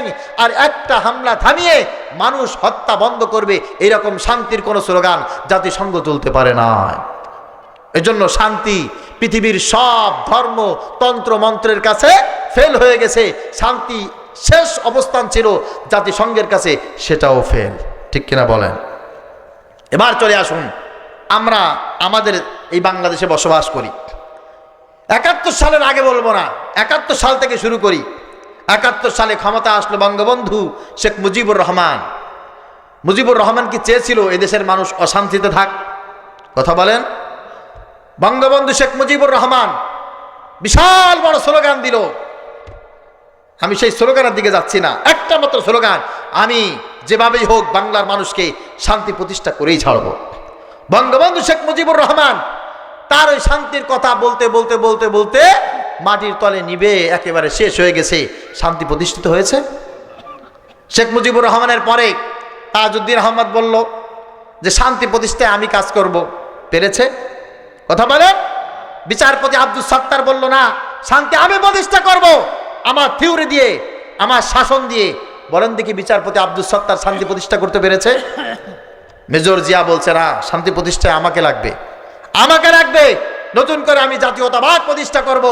শান্তি প্রতিষ্ঠায় জাতীয়তাবাদের বিকল্প কোনো কিছু নাই। মেজর জিয়াউর রহমান উনি শান্তি প্রতিষ্ঠার জন্য সারা বাংলাদেশ ব্যাপী আন্দোলন দিয়ে ক্ষমতায় চলে আসলো, অনেক দিন পর্যন্ত ক্ষমতা চালিয়েছে, শান্তি প্রতিষ্ঠা করতে পেরেছে। এবার প্রেসিডেন্ট ইরশাদ বলতেছে না, শান্তি আমি প্রতিষ্ঠা করব, আমি লাঙ্গল নিয়ে চলে আসলাম। ইরশাদ সাহেব সমস্ত বাংলাদেশ ব্যাপী তুমুল জনপ্রিয়তা নিয়ে বাংলাদেশকে চাষাবাদ করেছে। একটা জিনিস দেবে, সেই জিনিসটার নাম কি? কথা বলেন, কি দেবে? শান্তি দেবে। ইরশাদ সাহেব শান্তি প্রতিষ্ঠা করতে পেরেছে? ইরশাদ সাহেব শান্তি প্রতিষ্ঠা করতে পারে নাই। আবার আমরা নিয়ে আসলাম তাদের ছেলে পেলেদেরকে, তার স্ত্রীদেরকে, আনার পরে আবার সেই একই স্লোগান দিল। দেওয়ার পরে শান্তি প্রতিষ্ঠা করতে পেরেছে না। তা একজনের স্ত্রী আর একজনের মেয়ে দুইজনে এসে অশান্তির কোনো শেষ আমাদের নাই, সবাই শান্তির কথা বলে অশান্তির বোঝা আমাদের মাথায় চাপিয়ে দিয়ে গেছে। এবার চলে আসে মিস্টার ফখরুদ্দিন, সে বলে মারির উপরে কোনো ওষুধ নাই, মারি একমাত্র শান্তির পথ। একেবারে কইসা মুফাসসাল পর্যায় থেকে শুরু করে টপ লেভেল পর্যন্ত সব রাতারাতি তুফান তুফান করে দিয়েছে। এই এত মারির বদলে মায়ের আসলে বলেন দেখি ফখরুদ্দিন সাহেব কি আমাদেরকে শান্তির পথ দেখাইতে পেরেছে? প্রিয় ভাইরা আমার, এই বাংলাদেশে যারা অবস্থান করো, তোমরা যারা মুসলমান, তোমাদের কাছে বলছি, আল্লাহ যেখানে শান্তি রাখে নাই ওখানে শান্তি খুঁজতে কেন যাও? তোমার চাইতে একটা কুকুর ভালো জানে, একটা শিয়াল ভালো জানে, একটা বিড়াল ভালো জানে তার খাবার কোথায় আছে, তার শান্তি কোথায় আছে, কোন জায়গায় গেলে তার রাতে ঘুম ভালো হবে, কোন জায়গায় সে শান্তিতে থাকতে পারবে। আর তুমি মানুষ, তুমি আল্লাহকে বিশ্বাস করো, রাসূলকে বিশ্বাস করো, তুমি জানো না যে আল্লাহ তোমার শান্তি কোথায় রেখেছে? আল্লাহ তোমার শান্তি রেখেছে ইসলামের ভিতরে। কোথায় রেখেছে বলেন? একজন মানুষ চুপ করে থাকবেন না, শান্তি কোথায়? আল্লাহর কসম দিয়ে বলি, যারা জিয়াউর রহমানের নাম ভাঙিয়ে বলবে জিয়ার স্বপ্ন বাস্তবায়ন করলে বাংলাদেশে শান্তি হবে, ধাপ্পাবাজ, ধান্দাবাজ, ব্যবসায়ী, সন্ত্রাসী, মিথ্যা কথা, জিয়াউর রহমানের আদর্শে বাংলার জমিনে আরো শান্তি হবে। শান্তি কোনোদিন আসবে না। যদি আসতো জিয়াউর রহমান থাকাকালীনই আসতো। যারা যদি কেউ বলে শেখ মুজিবুর রহমানের আদর্শ স্বপ্ন বাস্তবায়ন করলে শান্তি হবে, ধান্দাবাজ, অসভ্য, খুনি, মিথ্যাবাদী, জীবনে কোনোদিন কারোর আদর্শে শান্তি আসতে পারে না। শান্তি একজনের আদর্শে, তিনি হচ্ছেন মুহাম্মদুর রাসূলুল্লাহ সাল্লাল্লাহু আলাইহি ওয়াসাল্লাম। একজন মুসলমান এই কথার বাহিরে আর কোনো কথা থাকতে পারে? এই কথাটা প্রমাণ করে দেখিয়েছেন মুহাম্মদুর রাসূলুল্লাহ সাল্লাল্লাহু আলাইহি ওয়াসাল্লাম। আমার রাসূল আল্লাহ পাক রব্বুল আলামিন তাকে বাস্তবিকভাবে দেখিয়েছেন। পৃথিবীতে দ্য 100 নামক একটা কিতাব লেখা হয়েছে, যিনি লিখেছেন মাইকেল এইচ হার্ট। এই পৃথিবীর 100 মানুষ যারা পৃথিবী পরিচালনা করেছে, যারা পৃথিবীর জ্ঞানে, গুণে, ধ্যানে, আদর্শে, রাজনীতিতে, সমাজনীতিতে, অর্থনীতিতে এমন কোনো বিষয় নাই যারা জানতো না, যারা ভূমিকা পালন করে নাই, এরকম 100 মানুষের জীবনী মাইকেল হার্ট উনি লিখেছেন দ্য 100 নামক একটা কিতাবের ভিতরে, একটা বইয়ের ভিতরে। সব যখন লেখা হয়ে গেছে তখন চিন্তা করেছে আমি এই 100 মানুষের জীবনী লিখেছি, মনীষীর জীবনী লিখেছি, প্রথম নামটা আমি কার দিব? এটা চিন্তা করতে করতে একটা মাত্র সমাধান তিনি বলেছেন, একজন মানুষের জীবন আদর্শ, একজন মানুষের কর্ম পদ্ধতিতে সমস্ত পৃথিবীর মানুষ শান্তি পেয়েছে, কিয়ামত পর্যন্ত পাবে, কোনো সন্দেহ নাই। তার নামটাই সবার আগে দিতে হবে। তিনি মুসলমান না, তিনি ইমানদার না, তিনি একজন খ্রিস্টান। তিনি লিখেছেন দা মুহাম্মদুর রাসূলুল্লাহ সাল্লাল্লাহু আলাইহি ওয়াসাল্লাম। একজন খ্রিস্টান, একজন বিধর্মী, উনি বলতেছেন যে পৃথিবীতে শান্তি প্রতিষ্ঠায় যদি কারোর আদর্শ কাজে লাগে, তার আদর্শ হচ্ছে মুহাম্মদুর রাসূলুল্লাহ সাল্লাল্লাহু আলাইহি ওয়াসাল্লাম। আরেকজন দার্শনিক বার্নার্ড রাসেল, খ্রিস্টান একজন দার্শনিক, সে বলছে আমি অনেক কিছু জাস্টিফাই করে দেখলাম, পৃথিবীতে যত যন্ত্র মন্ত্র তন্ত্র আছে সব কিছু বারবার আমি রিভিশন দিয়ে দেখেছি। Islam is the best religion, but Muslim are worst nation because they far away from in their ideology. তিনি বলছে যে আমি ভেবে চিন্তে দেখলাম ইসলাম হচ্ছে সর্বশ্রেষ্ঠ ধর্ম, আর বর্তমান এই কৃষ্টি কালচারের মুসলমানেরা এরা হচ্ছে সবচাইতে নিকৃষ্ট জাতি। একজন মুসলমান ইসলাম বাদ দিয়ে বিএনপি করে শান্তি প্রতিষ্ঠা করতে চায়, একজন মুসলমান ইসলাম বাদ দিয়ে আওয়ামী লীগ করে শান্তি প্রতিষ্ঠা করতে চায়, একজন মুসলমান ইসলাম বাদ দিয়ে ওই লাঙ্গল করে ABCD করে শান্তি প্রতিষ্ঠা করতে চায়। দার্শনিক বার্নার্ড রাসেল বলেছেন দা মুসলিম আর ওয়ার্স্ট নেশন, এই সমস্ত মুসলমান হচ্ছে সর্বনিকৃষ্ট জাতি। তার কারণ হচ্ছে ওর কাছে কোরআন আছে, ওর কাছে হাদিস আছে, ওর কাছে মুহাম্মদুর রাসূলুল্লাহর মতো আদর্শ থাকার পরেও ও বাইরে গিয়ে বস্তা পচা দুর্গন্ধা গান্দা পচা বাসি ওইটা নিয়ে ও বারবার দুই হাত দিয়ে লুকমা গেলে আর খায়, আর জনগণকে বুঝায় এর ভিতরে শান্তি, এর ভিতরে শান্তি। এর চাইতে বোকা আহম্মক পৃথিবীর বুকে একজনও হতে পারে না। ভাইরা আমার, আমাদেরকে এই কথাগুলো কে বলবে? উলামা একরাম বলবে। কে বলবে? আল্লাহর রাসূলগণ বলবেন। কে বলবেন? নবীগণ বলবেন। কে বলবেন? নবীর উত্তরসূরিরা বলবেন। আবহমান কাল থেকে নবীর উত্তরসূরিদেরকে এই কথাগুলো বলতে বাধা দেওয়া হয়েছে। সব কিছু বলতে পারবা, এই কথা বলতে পারবা না, এই কথা বলতে পারবা না। আজ পর্যন্ত আমি যত জায়গায় কথা বলেছি আমাকে কোনো জায়গায় কেউ বাধা দিতে পারে নাই। বেতাগায় একজনে বাধা দিয়েছিল, যেই দিন বাধা দিয়েছিল পরের দিন থেকে সে আর বেতাগায় তাকে খুঁজে পাওয়া যায় না, এখনো পর্যন্ত না, এখনো পর্যন্ত না। রাত 12:30 বাজে স্বপন দাস বলতেছে ইমরান তুমি আমার বাসায় ঘুরে তারপরে যাবা। আমি বলেছি যে আপনার সাথে আমার পার্সোনাল যদি কোনো কথা থাকে আমি যাব, এই রাতে এই বিষয়ে কথা বলার জন্য আমি আপনার কাছে যাব না। কারণ আমি যে কথা বলেছি এর ভিতরে যদি একটা শব্দ মিথ্যা কথা বলে থাকি জীবনে কোনোদিন আর জাতির সামনে কথা বলবো না। আপনারা প্রমাণ করুন আমি আমার বক্তব্যের ভিতরে একটা কথা মিথ্যা বলেছি। আমি যে কারোর বিরুদ্ধাচারণ করতে পারি, যে কারোর সমালোচনা করতে পারি, যে কোনো থিওরিকে আমি চেঞ্জ করতে পারি, কিন্তু আমার থিওরি চেঞ্জ করার কথা, আমার কারোর সমালোচনার কথা আপনি ভুল ধরতে পারেন, আপনি প্রমাণ করুন যে সেটা মিথ্যা। ওইটা যদি মিথ্যা হয় আমি জীবনে কোনোদিন আজ পর্যন্ত বক্তব্য দেব না। এখনো বলছি আপনারা যদি মিথ্যা প্রমাণ করতে পারেন। প্রিয় ভাইরা আমার, নবীজি সাল্লাল্লাহু আলাইহি ওয়াসাল্লাম যখন পৃথিবীতে আসলেন এই যুগটাকে বলা হয় আইয়ামে জাহিলিয়াতের যুগ, অন্ধকারের যুগ। মানুষ এমন কোনো অপকর্ম নাই যে সেই সময় মানুষ করতো না, ঠিক কিনা বলেন? আমি ওই বিশ্লেষণে আপনাদেরকে যাব না। যে সময় মানুষের ভিতরে মনুষ্যত্ব ছিল না, যে সময় মানুষের ভিতরে ভদ্রতা ছিল না, এলেম ছিল না, জ্ঞান ছিল না, বড়কে সম্মান করতে হয়, ছোটকে স্নেহ করতে হয়, স্ত্রীকে ভালোবাসতে হয়, কন্যাকে আদর করতে হয়, সন্তানদের মুখে খাবার তুলে দিতে হয়, এই ন্যূনতম জ্ঞান বোধ যাদের ভিতরে ছিল না, এই মানুষগুলোর ভিতরে আগমন করলেন মুহাম্মদুর রাসূলুল্লাহ সাল্লাল্লাহু আলাইহি ওয়াসাল্লাম। একজন মেয়ে রাস্তা দিয়ে যাচ্ছে, দুই বন্ধু গল্প করছে। বলো দেখি বন্ধু এই মেয়েটা কত মাসের গর্ভবতী হতে পারে? খেয়াল করবেন, জাহিলিয়াতের যুগ। উত্তর দিচ্ছে একজন, বন্ধু এই মেয়েটা 6 মাসের গর্ভবতী। বলে 6 মাসের? হ্যাঁ আমার কাছে ওই রকম মনে হচ্ছে 6 মাসের গর্ভবতী। আচ্ছা বন্ধু বলো দেখি এই মেয়েটার গর্ভে ছেলে হবে না মেয়ে হবে? বলতেছে বন্ধু আমার তো ধারণা যে ছেলে হবে। বলে না মেয়ে হবে। দুইজনে কথা কাটাকাটি করার পর বলতেছে তাহলে আসো বাজি বেট হবে, যদি ছেলে হয় তুমি এই পাবা, মেয়ে হলে আমি এই পাবো, চলো যাই। ওই রাস্তা দিয়ে চলমান সেই মহিলাকে ধরে এনে উপর করে জবাই করে পেট ফেড়ে বাচ্চা বের করে দুই বন্ধুতে মিলে আনন্দ উল্লাস করছে, দেখো আমরা পেট ফেড়ে বাচ্চা বের করেছি আর আমি জিতে গেছি, তুমি হেরে গেছো। নাউজুবিল্লাহ পড়ে। এইরকম একটা সমাজে আগমন করলেন মুহাম্মদুর রাসূলুল্লাহ সাল্লাল্লাহু আলাইহি ওয়াসাল্লাম। আগমন করার পর তিনি কোরআনের বাণী সবার কাছে পৌঁছে দিলেন। সুবহানাল্লাহ। কোরআনের বাণী পৌঁছে দিলেন। ঘরে, ঘরের বাহিরে, রাস্তায়, কলেজে, বিশ্ববিদ্যালয়ে, বাজারে, ঘাটে, পৃথিবীর সব জায়গায় এমন কোনো ইঞ্চি ইঞ্চি মাটি নাই মানুষের কাছে কোরআনের দাওয়াত না পৌঁছেছেন। কোরআনের দাওয়াত যখন পৌঁছে দেওয়া হয়েছে, ওই সমাজের অবস্থাটা হয়ে গেছে এমন, সেই শাম থেকে, সিরিয়া থেকে একজন মহিলা, ষোড়শী যুবতী, মহিষী রমণী, একজন যুবতী ঘোড়ার পিঠে উঠে বাইতুল্লাহ জিয়ারত করার জন্য, গলায় স্বর্ণের চেন, হাতে স্বর্ণের লকেট, সারা অঙ্গে স্বর্ণের অলংকার, নিজের ঘোড়ার উপরে, বাহনের উপরে চড়ে বাইতুল্লাহ আসছেন জিয়ারত করার জন্য।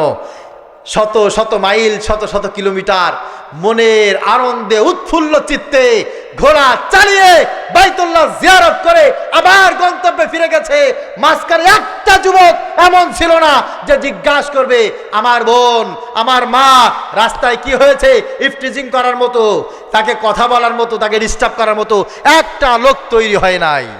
সে অন্ধকার যুগ থেকে রাসূল সাল্লাল্লাহু আলাইহি ওয়াসাল্লাম কোরআনুল কারীম মানুষের কাছে পৌঁছে দেওয়ার পর, যেই সমাজে একটা নারীর জীবনের কোনো দাম ছিল না, সতীত্বের কোনো দাম ছিল না, সেই সমাজেই অল্প কিছুদিনের ভিতরে রাসূল সাল্লাল্লাহু আলাইহি ওয়াসাল্লামের জীবদ্দশায় একটি ষোড়শী সুন্দরী মহিষী রমণী অবাধে কত সুন্দর জীবন যাপন করেছে।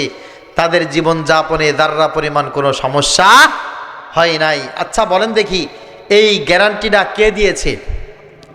ইসলাম দিয়েছে। কে দিয়েছে বলেন? এই গ্যারান্টিটা একমাত্র ইসলাম দিয়েছে।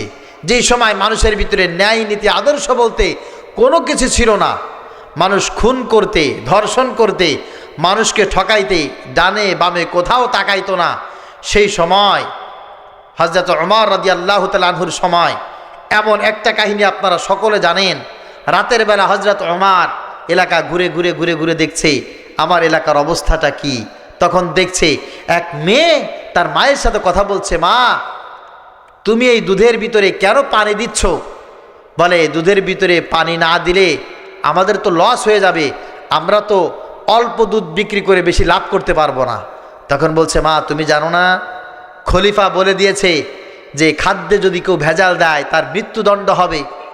মা তখন বলছে যে মাগো, এই অন্ধকার রাতে খলিফা তোমাকে কিভাবে এটা দেখবে আর বিচার করবে? মেয়ে তখন বলছে, মা আমরা এই গভীর রজনীতে দুনিয়ার কেউ কাউকে দেখে না, আমরা খলিফার চোখ ফাঁকি দিতে পারি, কিন্তু একজনের চোখ ফাঁকি দেওয়া সম্ভব নয়। তিনি কে? আল্লাহ। হযরত ওমর রাদিয়াল্লাহু তাআলা আনহু ঘরের কোণে দিয়ে বাহির থেকে দরজার ফাঁক দিয়ে সব কথাগুলি তিনি শুনেছেন, সব কিছু উপলব্ধি করেছেন।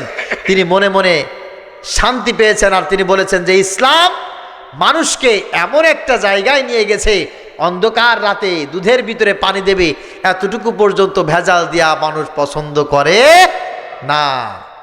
সুতরাং মানুষের সব দিক দিয়ে মানুষ যদি ওয়ারেন্টি গ্যারান্টি চায়, শান্তি যদি চায়, সুন্দর একটা সমাজ যদি মানুষ চায়, শুধুমাত্র ইসলাম এই সমাজের গ্যারান্টি দিয়েছে। আর কোন নীতি আদর্শ এই সমাজের কোনো গ্যারান্টি দেয়? আল্লাহ পাক রব্বুল আলামিন বলছেন, হে নবী ওয়া আনিহকুম বাইনাহুম বিমা আনজালাল্লাহ, আমি আপনাকে যেভাবে আয়াত নাজিল করে বিচার ফাইসালা, আমি অর্থনীতি, সমাজনীতি, রাষ্ট্রনীতি পরিচালনা করার জন্য বলেছি, আপনি যদি সেভাবে করেন দেখবেন অচিরেই সব মানুষ শান্তি পাবে, নতুবা পৃথিবীর কোনো মানুষ শান্তির ছোঁয়া পাবে না। আল্লাহ পাক রব্বুল আলামিন বলছেন, ফালা ওয়া রাব্বিকা লা ইউমিনুনা হাত্তা ইউহাক্কিমুকা ফীমা শাজারা বাইনাহুম, যতক্ষণ পর্যন্ত এই সমাজে মানুষ দিন প্রতিষ্ঠায় সর্বক্ষেত্রে ইসলামকে অগ্রাধিকার দিতে না পারবে, অতক্ষণ পর্যন্ত কোনো মানুষ আল্লাহর কাছে মুমিন বলে পরিচয় দিতে পারবে না। আপনি নামাজ পড়বেন, রোজা রাখবেন, হজ করবেন, যাকাত দিবেন, আপনি মনে মনে ভাববেন আমার চাইতে বড় মুমিন এই সমাজে একজনও নাই, কশ্চিন কালো এটা হতে পারে না। আল্লাহ পাক রব্বুল আলামিন ওটা বলেন না। আল্লাহ তাআলা বলেন যে মুমিন হতে গেলে সর্বক্ষেত্রে তোমাকে ইসলাম মানতে হবে, সব জায়গায় তোমাকে ইসলামকে ধারণ করতে হবে। এটা যদি তোমার হয় তাহলেই শুধুমাত্র তুমি পরিপূর্ণ ঈমানদার হতে পারবে। আল্লাহ পাক রব্বুল আলামিন কুরআনুল কারীমের পরতে পরতে আমাদেরকে বলছেন যতক্ষণ পর্যন্ত এই সমাজে দুনিয়ার কোনো মানুষের আদর্শ বাদ দিয়ে আল্লাহর আদর্শ প্রতিষ্ঠিত না হবে, অতক্ষণ পর্যন্ত এই পৃথিবী থেকে অশান্তি দূর হবে না। ওমাল্লাম ইয়াহকুম বিমা আনজালাল্লাহ ফাউলাইকা হুমুল ফাসিকুন ফাউলাইকা হুমুল কাফিরুন ফাউলাইকা হুমুজ জালিমুন। আল্লাহ পাক রব্বুল আলামিন বলছে, যতক্ষণ পর্যন্ত এই জমিনে আমার আদেশ, আমার হুকুম, আমার জীবন বিধান, আমার দেওয়া সংবিধান প্রতিষ্ঠিত না হবে, এতক্ষণ পর্যন্ত জালেম, ফাসিক, কাফের এরা রাজত্ব করতেই থাকবে, অশান্তির আগুন জ্বলতেই থাকবে। পৃথিবীর কোনো জায়গায় কোনো অবস্থায় শান্তি প্রতিষ্ঠিত হবে না, হবে না, হবে না। এই জন্য আমি আপনাদেরকে এই ভাগা মজলিসে আর কি উদাত্ত আহ্বান জানাবো, প্রিয় ভাইয়েরা আমার, আমাদের সেই সময়টা চলে আসছে, ঠিক কিনা বলেন? সেই সময়টা চলে আসছে না? সেই সময়টা চলে আসছে। এখন পর্যন্ত আমি কাউকে বলছি না আপনারা জামাত ইসলামকে ভোট দেন, আমি বলছি না হাত পাখায় ভোট দেন, আমি বলছি না খিলাফতের কাছে যান। আমি শুধু একটা কথা আপনাদেরকে বলবো, ইসলামের কাছে যান। আপনারা ঠিক বললেও ঠিক, না বললেও ঠিক, সবাই তো ঠিক বলবে না। এখানে ইসলামের বাহিরে চলার মতো অনেক মানুষ আমার এলাকায় আছে না নাই? কথা বলেন, আছে না নাই? এক বেয়াদব গতকালকে বাগেরহাট 4 আসনে এক বেয়াদব, এক জানোয়ার, অসভ্য কোথাকার বিএনপির এক নেতা বলছে, কোন মসজিদের ইমাম যদি একটা রাজনৈতিক সংগঠনের কথা বলছে, তাদের পক্ষে ভোট চায়, দাঁড়িপাল্লায় ভোট চায়, তাকে ধরে বেঁধে তুবেন, ধরে বাইন্দা রাখবেন, আচ্ছা মতো পিটাবেন, পুলিশে দিয়ে দেবেন। অসভ্য জানোয়ার কোথাকার। একজন আলেম, একজন ইমাম, সে কি মানুষ নয়? এই দেশে বসবাস সে করে না?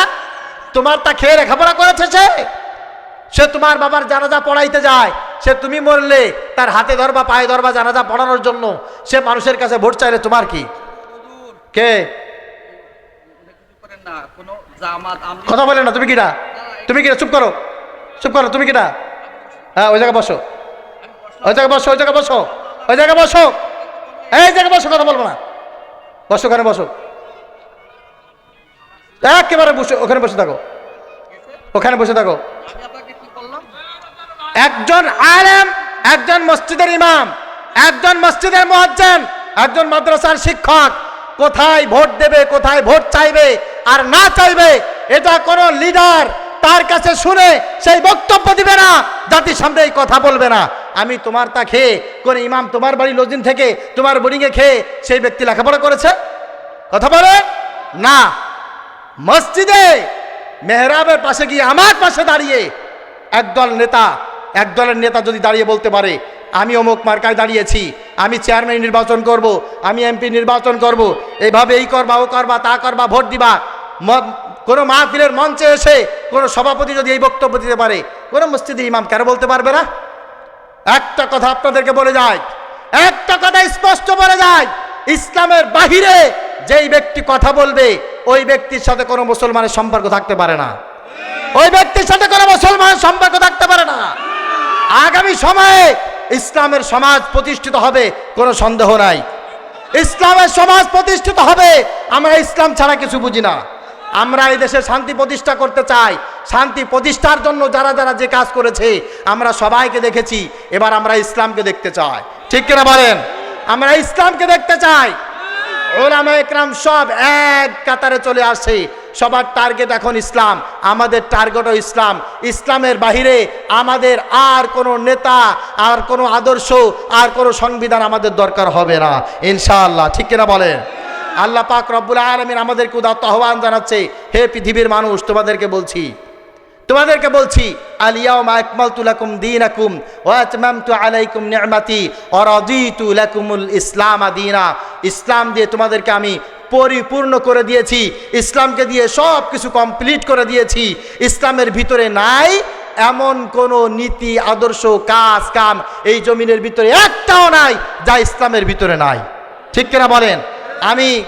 আমি কিভাবে নামাজ পড়বো, এটা যদি ইসলামের ভিতরে থাকে, আমি কিভাবে রোজা রাখবো, এটা যদি ইসলামের ভিতরে থাকে, আমি কিভাবে রোজা রাখবো, এটা যদি ইসলামের ভিতরে থাকে, আমি কিভাবে যাকাত আদায় করব, কিভাবে হজ করব, এটা যদি ইসলামের ভিতরে থাকে, কিভাবে আমি বিবাহ করব, কাকে বিবাহ করা জায়েজ, কাকে বিবাহ করা জায়েজ না, কাকে কিভাবে তালাক দিতে হবে, সন্তানকে কিভাবে মানুষ করতে হবে, এটা যদি ইসলামের ভিতরে থাকে, কোন দল করা যাবে, কাকে ভোট দিতে হবে, এটা বোধহয় ইসলামের ভিতরে নাই।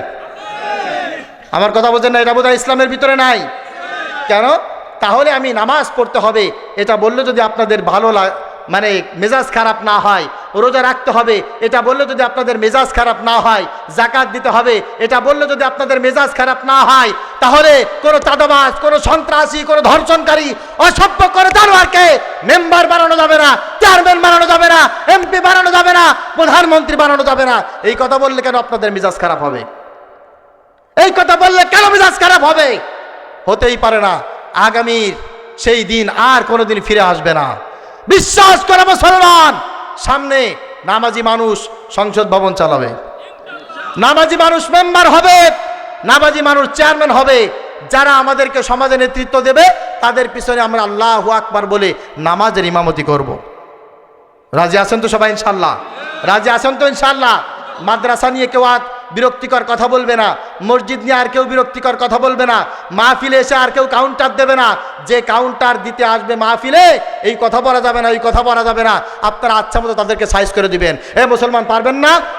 আপনাদের কাছে জুতা থাকবে, মাহফিলের মঞ্চের কাছে এসে এই কথা বলা যাবে না, সেই কথা বলা যাবে না। বেকুব, তুমি যার সামনে কথা বলতে আসছো তার পায়ের কাছে দাঁড়ানোর যোগ্যতা আছে তোমার? তোমার বাবা যা লেখাপড়া করেছে, তুমি যা করেছো, তোমার দাদা যা করেছে, সব কয়টা সার্টিফিকেট মিলে তার চাইতে বেশি সার্টিফিকেট বক্তার আছে। তুমি তাকে যদি কাউন্টার দিতে যাও, সিলেবাস দিতে যাও, খবরদার ব্যাকগ্রাউন্ড চেক করে আসবা, খবরদার। এছাড়া আলেমদের সামনে এসে কথা বলতে যাবা, মুখ নিয়ে আর ফিরে যেতে পারবা না। এজন্য আমি এই কথাগুলো সবসময় এই ভাষায় বলি না, আজকে এই ভাষায় বললাম এই কারণে, সামনের অবস্থাটা আরো বেশি মজবুত হবে ইনশাআল্লাহ। আর আমাদের চুপ করে থাকার কোনো সুযোগ, কথা বলেন, আপনারা কেউ চুপ করে থাকবেন না। ইসলামের পক্ষে আমরা সবাই এক, ঠিক কিনা বলেন? আমরা কোনো দলমত বুঝি না। যে বলবে আগামী নির্বাচনে আমরা যদি এমপি হই, মন্ত্রী হই, আমরা কোরআনকে সংবিধান বানাবো, আমরা ইসলাম প্রতিষ্ঠা করব, এই কথা যদি কোনো ব্যক্তি বলে, এই কথা যদি কোনো ব্যক্তি বলে, আমরা তাকে সাপোর্ট দেব। আর যারা বলে আমরা রাষ্ট্র ধর্ম ইসলাম মানি না, কোরআন সংবিধান মানি না, ইসলামের রাজনীতি নেই, এই সমস্ত কথা যারা বলবে, আপনারা তাদেরকে মহব্বত করবেন? আপনারা তাদেরকে ভালোবাসবেন? শান্তি যারা চায় তারা কখনো এই কাজ করতে পারে না। প্রিয় ভাইয়েরা আমার আলোচনার যদি মাইকের অবস্থা ভালো থাকতো, লাইটের অবস্থা ভালো থাকতো, আমি সেই বিষয়টা আরও সুন্দর করে আপনাদেরকে বলার চেষ্টা করতাম। আমি শেষ কথা যেটা বলতে চাই তা হচ্ছে, আমরা পরস্পর সবার জন্য দোয়া করব। এই বাংলাদেশে আমাদের কোনো শত্রু নাই, কি নাই বলেন? কথা বলেন, আমাদের কোনো শত্রু নাই। যারা বোঝে না, যারা জানে না, না বুঝে না জেনে অনেকে অনেক কথা বলতে পারে, কিন্তু আমাদের কোনো শত্রু নাই। আমরা নামাজ পড়ে সবার জন্য দোয়া করি, সবার জন্য দোয়া করি। আমরা খালেদার জন্য দোয়া করেছি, আমাদেরকে কেউ হাদিয়া দেয় নাই, তোহবা দেয় নাই, আমরা অনেকেই দোয়া করেছি, আজও দোয়া করছি। আল্লাহ পাক রব্বুল আলামিন বারবার প্রধানমন্ত্রী যিনি নির্বাচিত হয়েছেন তাকে যেন শিফায়ে কামেলা আজিলা দান করেন, সকলে পড়ি আল্লাহুম্মা আমিন। আগামীকাল 16 ডিসেম্বর এই দেশের জন্য যারা জীবন দিয়েছে, আমাদের জন্য যারা এই দেশকে হাদিয়া দিয়েছে, তাদের জন্য আমরা প্রাণ খুলে দোয়া করছি। আল্লাহ পাক রব্বুল আলামিন সকল শহীদদেরকে যেন ক্ষমা করে জান্নাতুল ফেরদাউসের মেহমান বানান, সকলে পড়ি আল্লাহুম্মা আমিন। আমরা সকলের জন্য কল্যাণকামী, কিন্তু দয়া করে আপনারা আমাদেরকে ভুল বুঝে আপনাদের প্রতিদ্বন্দ্বিতা বানাবেন না। যারা বানিয়েছে তাদের থেকে শিক্ষা নেন, তাদের অবস্থা ভালো হয় নাই, কোনো অবস্থায় ভালো হয় নাই। উলামা একরাম দেশের সবচাইতে বড় কল্যাণকামী, তারা তাহাজ্জুদ নামাজ পড়ে প্রত্যেক দিন নিজের খেয়ে নিজের পরে মানুষের কাছে কাছে গিয়ে দিনের জন্য কল্যাণকামী কাজ তারা করে, আর আপনাদের জন্যই মাপ চায়, আপনাদের জন্য আল্লাহর কাছে তারা ক্ষমা চায়, ঠিক কিনা বলেন? এজন্য আমি বলবো, আপনাদের সবাইকে উদাত্ত আহ্বান জানিয়ে বলবো যে এই বাংলাদেশের জমিন আল্লাহ পাক রব্বুল আলামিন আমাদেরকে ইসলামের জন্য উর্বর করে হাদিয়া দিয়েছে। এই দেশের জন্য সবাই দোয়া করবো তো ইনশাল্লাহ? কথা বলেন, দোয়া করবো তো ইনশাল্লাহ? এই বাংলার মাটি আজ পরিপাটি শহীদের লাল রক্তে, এই বাংলার মাটি আজ পরিপাটি শহীদের লাল রক্তে, সবুজের ঘাসে তাজা খুন মিশে এঁকেছি পতাকা বক্ষে। এই বাংলার মাটি আজ পরিপাটি শহীদের লাল রক্তে। কৃষকের ঘামে মাটি সদা সিঞ্চিত হয়ে রয়, সয়েছি গ্লানি সম্ভ্রম হানি লাখো প্রাণের বিনিময়। কৃষকের ঘামে মাটি সদা সিঞ্চিত হয়ে রয়, সয়েছি গ্লানি সম্ভ্রম হানি লাখো প্রাণের বিনিময়। লোকালয়ে আর নির্জনে ছিল ৭১-এর আগুন, সেই আগুন নিয়ে ছুটেছি মোরা বিজয়েরই লক্ষ্যে। এই বাংলার মাটি আজ পরিপাটি শহীদের লাল রক্তে। এই বাংলার মাটি আজ পরিপাটি শহীদের লাল রক্তে। সবুজের ঘাসে তাজা খুন মিশে এঁকেছি পতাকা বক্ষে। এই বাংলার মাটি আজ পরিপাটি শহীদের লাল রক্তে। ভুলিতে কি পারি বিজয়েরই কথা, কত ত্যাগ মোর সিয়া। মাতৃ করে থাকিবার তরে ওঠে খুন গর্জিয়া। ভুলিতে কি পারি বিজয়েরই কথা, কত ত্যাগ মোর সিয়া। মাতৃ করে থাকিবার তরে ওঠে খুন গর্জিয়া। বিজয়ের দেশে তবে কেন শুনি ওই ভিনদেশীদের গান। বিজয়ের দেশে তবে কেন শুনি ওই ভিনদেশীদের গান। ওদের তাড়াতে আরো একবার যেতে হবে যুদ্ধে। এই বাংলার মাটি আজ পরিপাটি শহীদের লাল রক্তে। এই বাংলার মাটি আজ পরিপাটি শহীদের লাল রক্তে। সবুজের ঘাসে তাজা খুন মিশে এঁকেছি পতাকা বক্ষে। এই বাংলার মাটি আজ পরিপাটি শহীদের লাল রক্তে। এই সুন্দর বাংলাদেশ আমাদের সাজানোর দায়িত্ব আমাদের প্রত্যেকের, ঠিক কিনা বলেন? এই বাংলাদেশ আমরা ইঞ্চি ইঞ্চি মাটিতে আমরা নতুন করে আবার সাজাবো। এমন ১ ইঞ্চি জায়গা থাকবে না যেখানে শান্তির ছোঁয়া পাবে না। ইনশাআল্লাহ বলেন, ইনশাআল্লাহ বলেন, ইনশাআল্লাহ বলেন। কারোর চক্ষু রাঙানি আগামী দিনকে আমাদের এই শান্তি থেকে পিছু হটাইতে পারবে না, আমাদেরকে পিছু হটাইতে পারবে না। আমরা দেখেছি এলাকায় কারা রাজত্ব করেছে, আমরা তাদেরকে দেখেছি। কারা মেম্বারিত্ব করেছে, কারা চেয়ারম্যানই করেছে, কারা এমপি ছিল, কারা মন্ত্রী ছিল। আমরা পাই টু পাই সবাইকে দেখেছি, কেউ আমাদেরকে শান্তি দিতে পারে নাই। ওই অশান্তির পাইগাম যদি আবার আমাদের এলাকায় কেউ আনতে চায়, আবার যদি আমার দেশে কেউ জ্বালাইতে চায়, ওই অশান্তির বাতি আমরা আর জ্বালাবো না। আমরা ইসলামের মশাল ধরে ইসলামের শান্তির প্রতীক নিয়ে সামনে চলবো। ইনশাআল্লাহ আগামীর দিন হবে ইসলামের দেশ।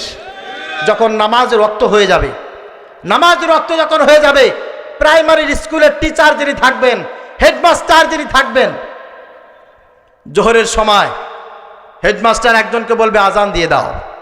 হেডমাস্টারের কথা মতো আজান হয়ে যাবে। হেডমাস্টার হবে ইমাম সাহেব। সকল শিক্ষক শিক্ষার্থী যারা আছে সব হেড স্যারের পিছনে নামাজে আল্লাহু আকবার বলে দাঁড়িয়ে যাবে। আলহামদুলিল্লাহ বলেন। হাই স্কুলের হেডমাস্টার তার ইমামতিতে সবাই এক কাতারে নামাজ আদায় করবে। কলেজের যিনি প্রিন্সিপাল থাকবেন তার ইমামতিতে কলেজের সবাই ইমামতি করবেন।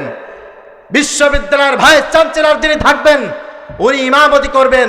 তার ইমামতিতে সকল শিক্ষক শিক্ষার্থী যারা আছে সকলে এক কাতারে জামাতবদ্ধ হয়ে নামাজ আদায় করবে। ইনশাআল্লাহ বলেন। আগামী দিনে যিনি বঙ্গভবনে প্রেসিডেন্টের দায়িত্ব পালন করবেন উনি হবেন ইমাম, আর সমস্ত পার্লামেন্ট মেম্বার থাকবেন সবাই তার মুসাল্লি, এক কাতারে নামাজ আদায় করবে। এই যদি হয় দেশের অবস্থা, এই যদি হয় শিক্ষা প্রতিষ্ঠানের অবস্থা, এই যদি হয় বঙ্গভবন এবং পার্লামেন্টের অবস্থা, অশান্তি থাকবে আর? চুরি করবে কেউ, চাঁদাবাজি করবে কেউ। চাঁদাবাজি করতে আসলে জনগণ তাদেরকে ধরে আস্তায়া উপর করে ঠ্যাং ভেঙে সোজা করে দেবে, ঠিক কিনা বলেন? আল্লাহর রহমত বরকত আকাশ ফেড়ে নাজিল হয়ে যাবে। প্রিয় ভাইয়েরা আমার, শেষ কথা একটা, তা হচ্ছে আমি আপনাদের ভিতরের একজন। আমার ব্যাকগ্রাউন্ড চেক করে আমাকে চিনে জেনে শুনে বুঝে তারপরে আমার দিকে আঙুল তুলবেন। খবরদার, আমাকে যদি শুধুমাত্র একজন বক্তা বা হুজুর মনে করবেন, তাহলে আপনার চাইতে বোকা এই বাহিরদা ইউনিয়নে একজনও নাই, এই ফকিরহাট উপজেলায় আপনার চাইতে বোকা একজনও নাই, একজনও নাই। আপনার বাপের কাছে জিজ্ঞাসা করবেন, আপনার দাদার কাছে জিজ্ঞাসা করবেন, আপনার কেন্দ্রীয় লিডার যে আছে তার কাছে ইমরান বিন লুৎফর সম্পর্কে জিজ্ঞাসা করবেন। খবরদার, এছাড়া আমার কথায় যদি কোনো ভুল থাকে আমি জাতির কাছে ক্ষমা চাইব। আমার কথার ভিতরে মিথ্যা কোনো মেসেজ থাকলে আমি জাতির কাছে ক্ষমা চাইব। কি বলতে হবে কি বলতে হবে না, আপনার মতো কোনো হদি সদুর কাছ থেকে পারমিশন নিয়ে ইমরান বিন লুৎফর জীবনে কোনোদিন কথা বলে নাই। কিয়ামত পর্যন্ত যতদিন বেঁচে থাকবো একদিনের জন্য একটা শব্দ বলবো না, ইনশাআল্লাহ।